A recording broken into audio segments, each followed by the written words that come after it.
Hello and welcome to a video from filmsbychris.com. That's Chris the K. I'm Chris the K. Today we're going to be having fun with fingerprints. But first, I'd like to point out that I'm not in my office where I usually have a microphone hooked to my computer that I will sometimes use to record audio. And some people are very picky about the audio of my videos. I recently bought this very, very cheap lavalier microphone. This is my first time using it. Hooked it to my phone. Hopefully the audio on it sounds good. If it sounds horrible, I'll just use the audio off the camera here. With that out of the way, I want to talk about how horrible of a reader I am, or at least used to be. Still not that great.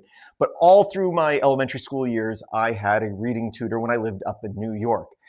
My reading tutor's daughter was a police officer in New York. And when I was a kid, I wanted to be a cop. Eventually, I came to my senses and became a firefighter instead. But I loved cops. I wanted to be a cop. And she would bring me stuff sometimes. She gave me a handcuff key, which I still have, which is cool to have, even though you can buy those online these days. But I also have these. She gave me fingerprinting cards. I have 4 of them for criminals and non-criminals and for juvie on both, juvie and adults. She gave me these 4, and then my dad was kind enough to make photocopies for me, because again, this is the late 80s, maybe 1990, so 1988, 1999, 1989, somewhere around that time frame. And I still have a bunch of them, because I'm the type of person who hoards this sort of thing. It's like, I love having them, I'll use some, but I need to save them. Of course, a quick Google search showed that you can actually find copies of these basically identical things online and print them yourself.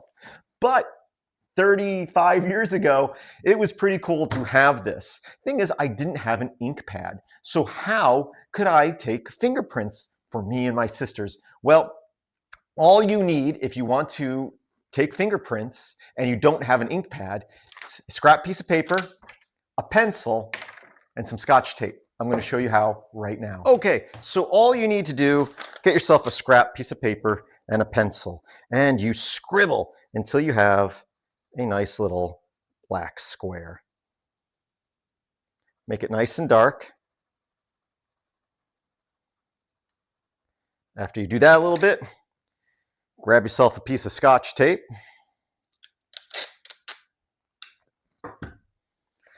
Rub your finger on the graphite spot, and then just put your finger on the Scotch tape, roll it off.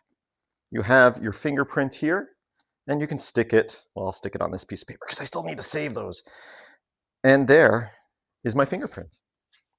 And you can do that for each of your fingers and put it on these little boxes. So that's it. I know that was super simple and super short, which is not a bad thing. That's a good thing. You still need to wash your hands, get the graphite off there.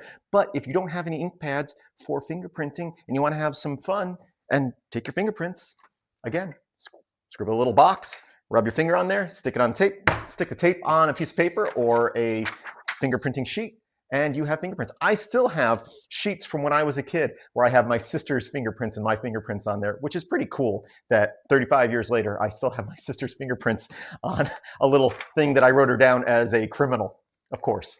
Anyway, thanks for watching. Filmsbychris.com, that's Chris the K. The link in the description to my website. And although this is not computer related, I thought it was something I'd like to share. Thanks for watching, and I hope that you have a great day.